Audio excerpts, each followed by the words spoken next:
John Daly at Fort Buford in Dakota Territory. It's 11:30 on this 21st day of July, 1881. Here at this United States Army post, 150 miles south of the Canadian border, Sitting Bull, the last of the great Sioux chiefs, has still not accepted a request that he ride in here to discuss peace terms with Major Fabid Brotherton, the commandant of this northernmost outpost on the Dakota Plains. Sitting Bull is still at his camp in the hills 2 miles north of this fort, debating with his sub-chiefs whether he should resume his fight against the white man or ride into Fort Buford and surrender to the United States government. If Sitting Bull chooses to surrender, this tiny fort will witness an event which will go down in American history as a landmark in the 400 years of conflict between the white man. July 21st, 1881, Fort Buford in the Dakotas. You are there. The gateway to the Northwest waits anxiously for Sitting Bull, the chief of the mighty Sioux nation, to decide whether he will fight or surrender. CBS takes you back almost 68 years to one of the most shameful moments in American history. All things are as they were then, except for one thing. When CBS is there, you are there. You Are There, produced and directed by Robert Louis Cheon, is based on authentic historical fact and quotation. And now, July 21st, 1881. Fort Buford and John Daly. Brought to us early this morning by an Army scout. Major Brotherton has known for 4 days that Sitting Bull, with a party of 200 braves, squaws, and children, had crossed the Canadian border into the United States.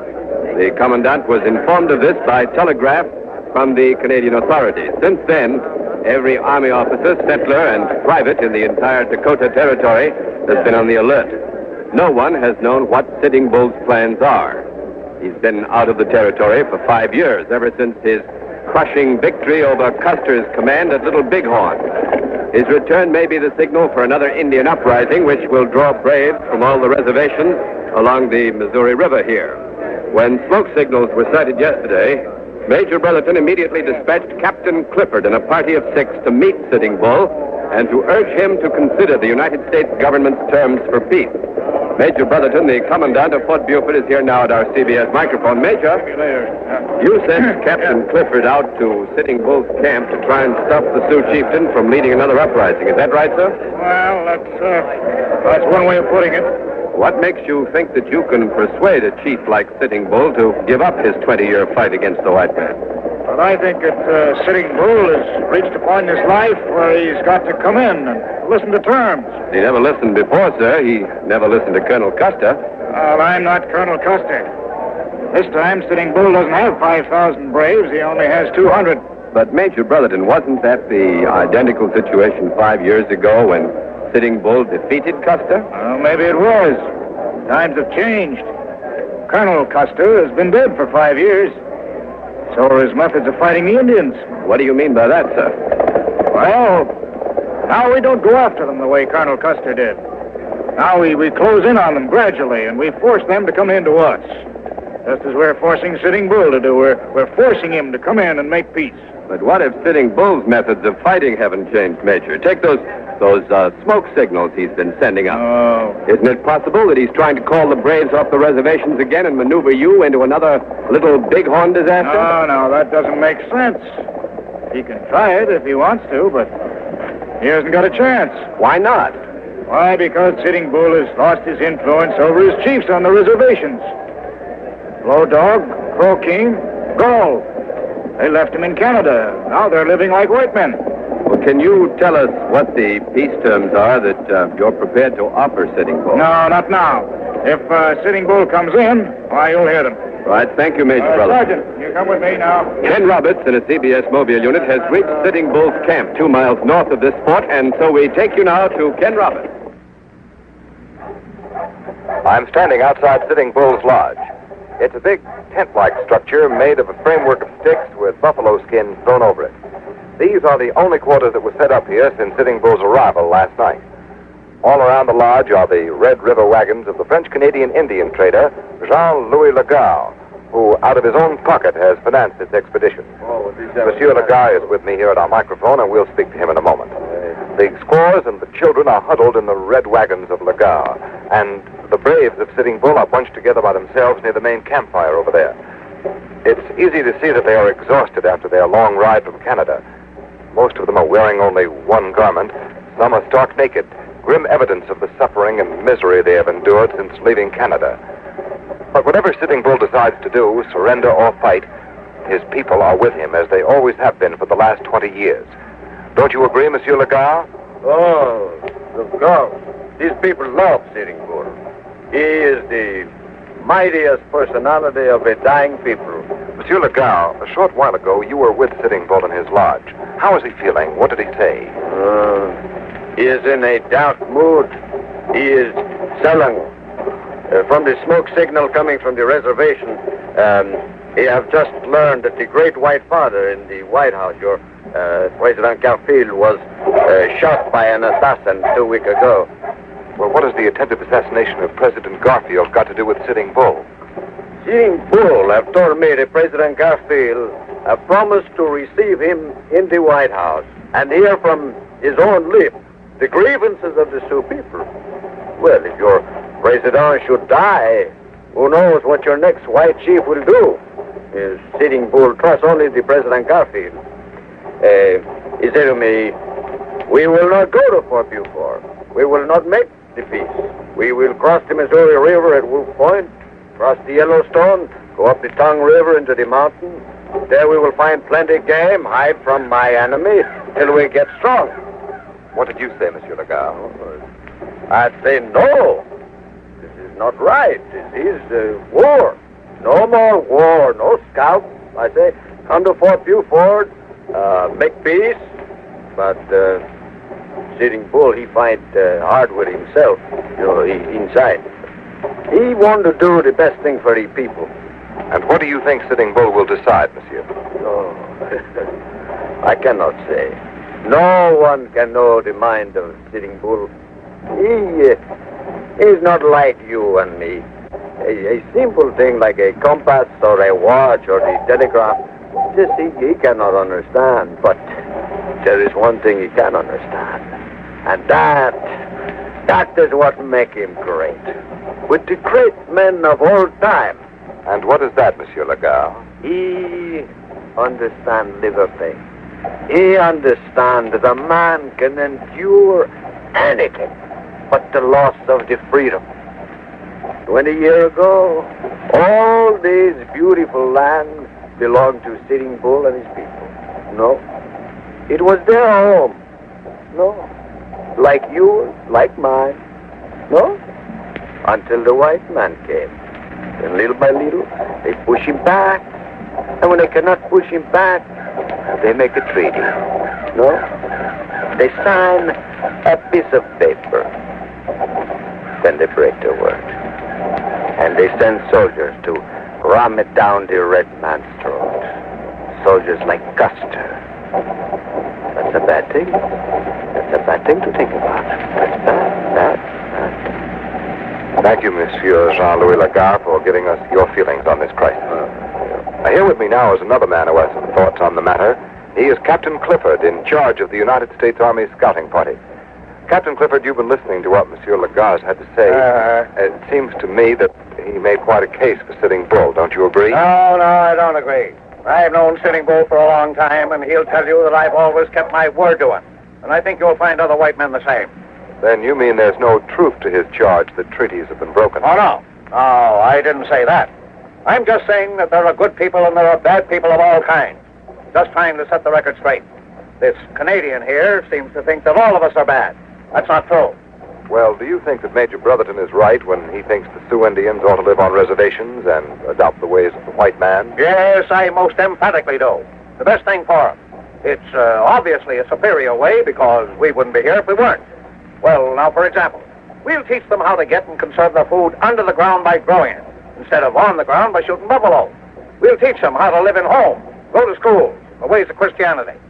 Well, suppose that Sitting Bull decides he doesn't want it that way. It means the Sitting Bull and his people would have to go the way of the buffalo and vanish from the plains.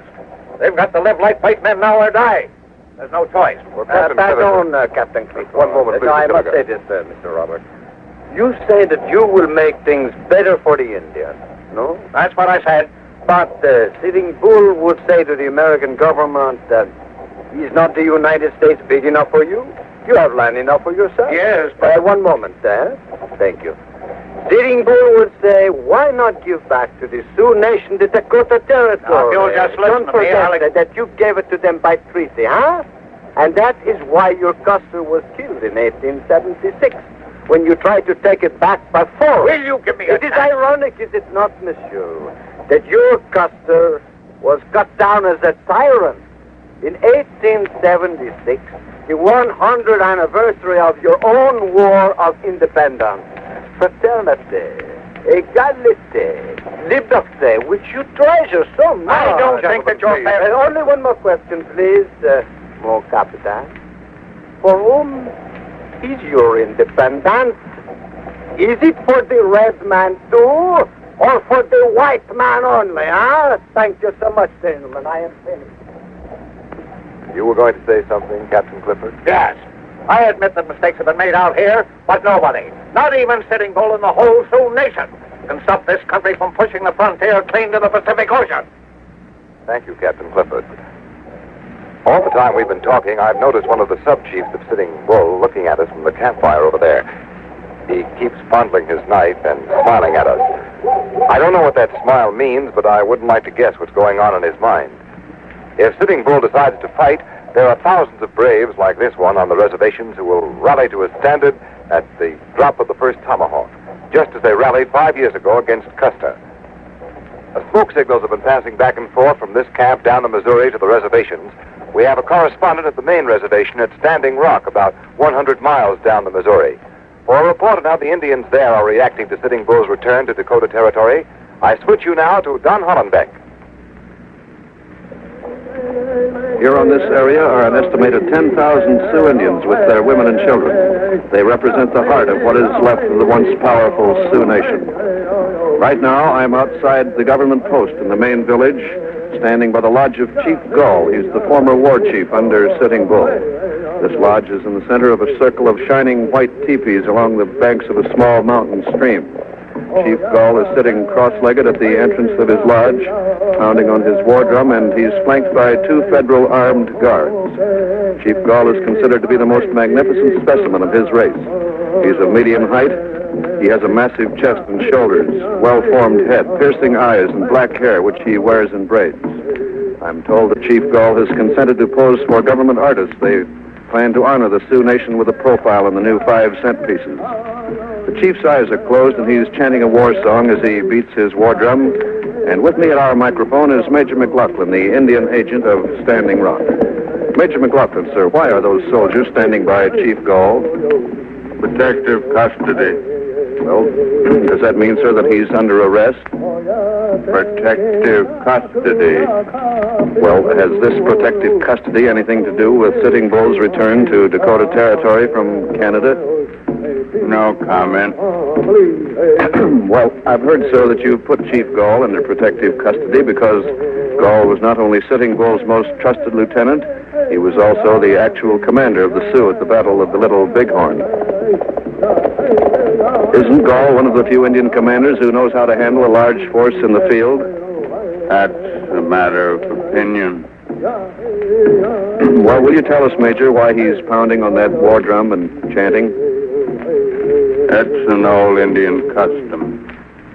I see. Well, what's he saying? Wouldn't interest you. Isn't it true that he's sounding a call to arms for the younger braves here, urging them to ride north and join Sitting Bull at once? Who told you that? Your own soldiers. Oh. And isn't it also true that you haven't got enough troops to keep the braves on the reservation? No comment. Well, now, it would seem to me, sir, that the Indians are doing pretty much what they did 5 years ago against Custer, only this time it's Major Brotherton at Fort Buford instead of Custer. Looks to me as if these people might make trouble. Are you intending to do something about it? Major Brotherton at Fort Buford can answer that better than I can. Well, thank you very much, Major McLaughlin, for your helpful interview. Do you mind if I try to catch the words of what the chief is chanting? You may do so at your own risk. Thank you, I will. I have a rough translation of what the chief is chanting. He's singing about Sitting Bull's great victory over Custer, whom the Sioux call Long Hair because of his blonde curls. The words go something like this. Long Hair, what are you looking for in our land? You were looking for death, and you found it. And now you are lying in it. Long Hair, we had no guns, but you brought us some, and we thank you. You charged us and gratified us. You made us thankful. And now let's listen to Chief Gall singing his war song.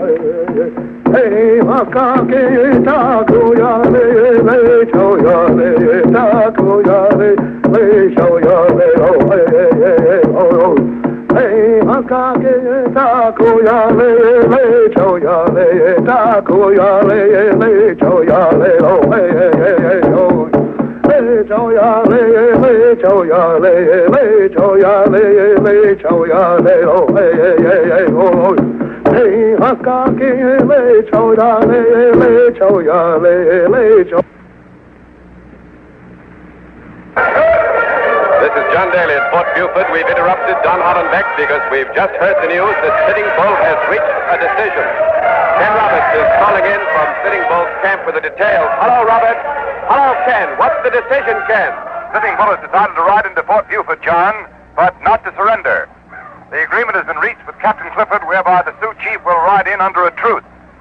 Sitting Bull wants to hear from Major Brotherton's own lips the terms the United States government is prepared to offer for the surrender of himself and his Indians.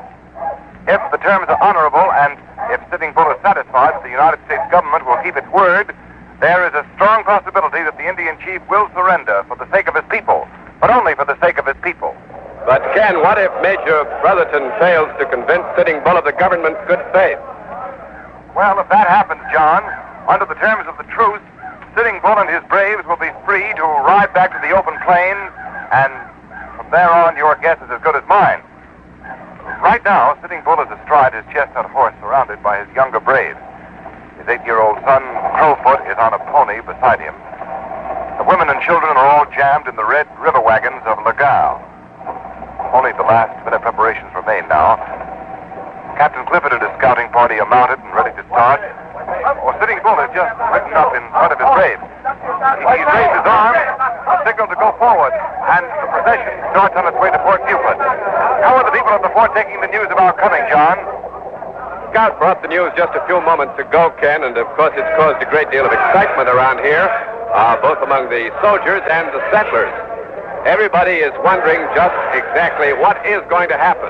Almost everyone believes, however, that Sitting Bull will make peace and surrender, that the plight of his people gives him no choice. The bugle sounded a while ago to draw up the company of troops here at the post to receive the Indians, and they're getting into position now. The troops are armed, of course, and so are the settlers. Some of the women are out here with us, but most of them, mostly because they know what happened in the past and because they're a little uncertain of what's going to happen here, and because of their youngsters, most of the women have gone into their houses with their children. Major Brotherton is inside his headquarters, communicating Sitting Bull's decision to parley to the War Department in Washington. And as you probably know, Ken, he's been in contact with Washington ever since this business of negotiating with Sitting Bull started. If the Major can persuade the Sioux to give up their ponies, to lay down their guns, it will be a great personal triumph for him. Many before him have tried it and failed at the cost of millions of dollars, hundreds of lives. Well, we still can't see you coming in, Ken. You're somewhere behind that ridge still, I guess. How far out are you? Well, we're just hitting the ridge now, John. Sitting Bull has stepped up the pace. We should be with you any minute now. Well, that's fine, and don't let anything keep you away, boy. You know the Sioux language, and you've got to do the translating when Sitting Bull and Major Brotherton begin their parley. The chief doesn't speak a word of English, but I understand the Major does understand the Indian tongue. Kakisha, Onchni, Ho, Wahikta. What did you say, Ken? I said, don't worry, John, I'll be there. Oh, all right. This is a thrilling scene here at Fort Buford out in the Dakotas. The troops drawn up under a warm sun and a limitless sky. The settlers clustered in groups talking eagerly.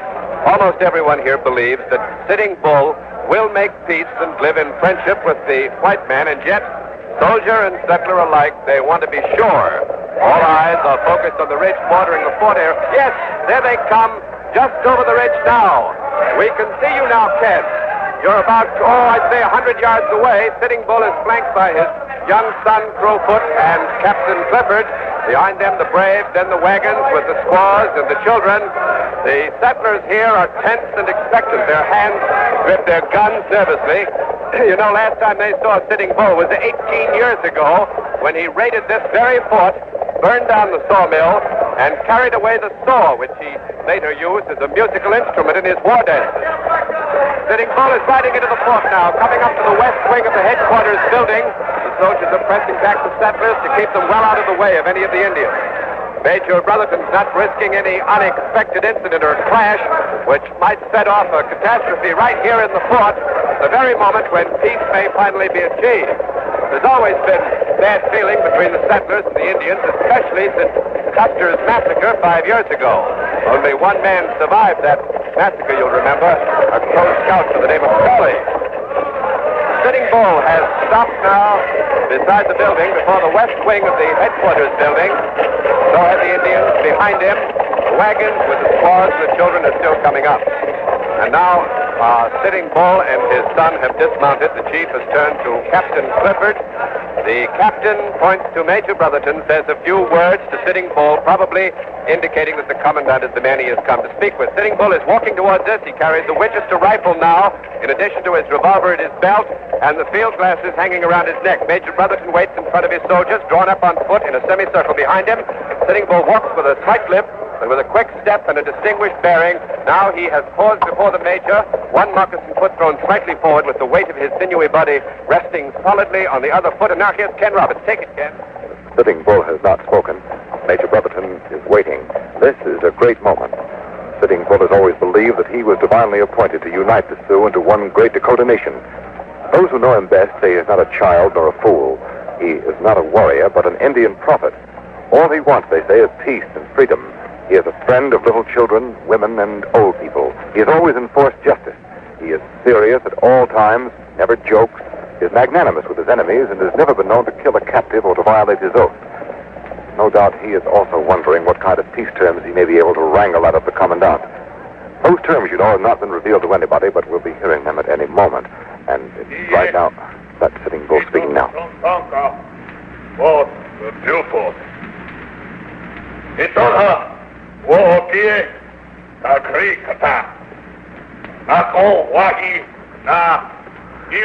Sitting Bull has just asked Major Brotherton to state the peace terms. He's come right to the point. He wants them right now from the commandant's own mouth. That's Major Brotherton.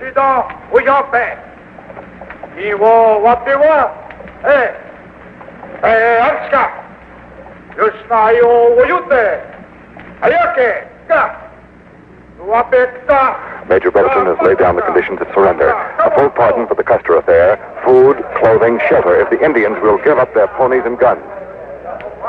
Sitting Bull hasn't replied as yet. He is staring at Major Brotherton. These are unusually generous terms considering the feeling out here over the Custer affair.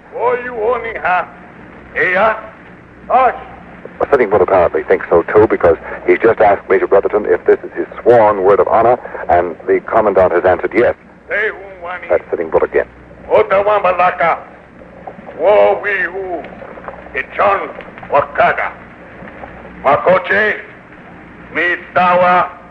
Sitting Bull is still weighing the terms and the man.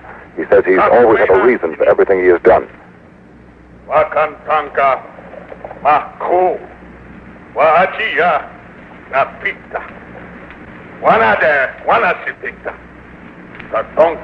The Great Spirit gave him the land under his feet, and he never sold it or gave it to anybody.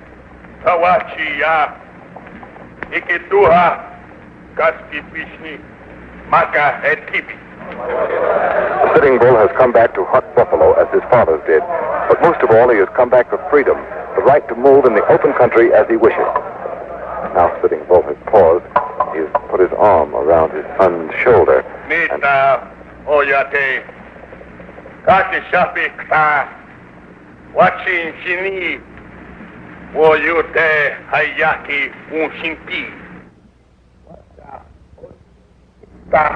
Sitting Bull says his people have suffered much. Niye, Wicho Iye, Yakaga, Wo Okie, Wa Achia, Major Brotherton has given his word. Mataka, Chokawaka, Chichu, Wana. That is why Sitting Bull and his braves give up their ponies and guns now. This minute, Sitting Bull is surrendering. Here's John Daly. Sitting Bull is surrendering. He's accepted the peace terms. He's handed his Winchester rifle to his son, and the boy in turn has handed it to Major Brotherton. Sitting Bull now hands over his revolver, gives it over to his son, and the boy once again turns and has given the revolver to Major Brotherton. On a signal from the Major to Captain Clifford, scout details have moved in among Sitting Bull's braves. They're taking the guns and the ponies from the Indians, and the braves, their eyes on Sitting Bull, giving them up without a word, without a murmur, although they're doing it with obvious reluctance. However, they'll take the orders of their great chief, and they are surrendering. Sitting Bull himself stands silently, watching. Not a muscle of his face moves. His arm is still around his son. 20 long years on the warpath. Now here he is, yielding at last because of the hunger and the misery of his people. There's an air of sadness around Sitting Bull's majestic figure as he stands there. His eyes are fixed on the rolling plains, the green timberland running into the hills, the clear blue sky overhead. Major Brotherton has just said, Sergeant O'Donnell, arrest them, and the soldiers, the whole company, and suddenly level their guns at Sitting Bull and his braves. The Indians are completely surrounded. Sitting Bull has been arrested. All of his braves have been arrested with him. Major Brotherton! Major Brotherton! What's this all about, sir? Why are you arresting Sitting Bull? What are you going to do with him? I'm going to put him in chains at Fort Randall. That's what I'm going to do with him. Till he learns to live like a white man. If he doesn't, as far as I'm concerned, he can rot in Fort Randall. All right, Sergeant. Keep them moving. Sitting Bull's face is impassive. The great chief has suddenly realized the significance of what has happened here as Major Brotherton moves among his men and orders the arrest. He's gripped his son's shoulder hard. A grim smile has come over Sitting Bull's face, an ironical smile, almost as if he'd expected this thing to happen. The Indians are standing quietly. There's no resistance. What chance would they have if they did resist? They just look at Sitting Bull. Troopers are... July 21st, 1881. Sitting Bull surrenders, and the Indian wars are over. You have been listening to the surrender of Sitting Bull, another broadcast in the series You Are There, produced and directed by Robert Louis Cheon. The Surrender of Sitting Bull was written by Macajah Wren and Mr. Cheon. Canada Lee played Sitting Bull, and the cast included Peter Hobbs, Carl Swenson, Julian Noah, Raymond Edward Johnson, and others. Chief Crazy Bull, grandson of Sitting Bull, was heard in an authentic Sioux war chant and was also consultant for the broadcast. Next week, January 27, 1649, England. The sentencing of Charles I. You are there. CBS makes your 1949 Sunday evening listening a cup brimming over tonight with 3 fine comedy shows added to the list and Amos and Andy holding firm. Starting at 6:30 Eastern Standard Time, Spike Jones' Spotlight Review sets the gaiety going over most of these CBS stations, to be followed immediately by The Jack Benny Show, now on CBS exclusively. Amos and Andy will be heard in their familiar spot, 7:30 p.m. Eastern Standard Time, following Jack Benny. And a little later, Life with Luigi, formerly a CBS Tuesday night refresher, starts its Sunday night run. Great drama like You Are There, great music like the New York Philharmonic Orchestra, great comedy such as those we've named, all are yours now on only CBS, Sundays in 1949. This is CBS, where Jack Benny starts tonight, the Columbia Broadcasting System.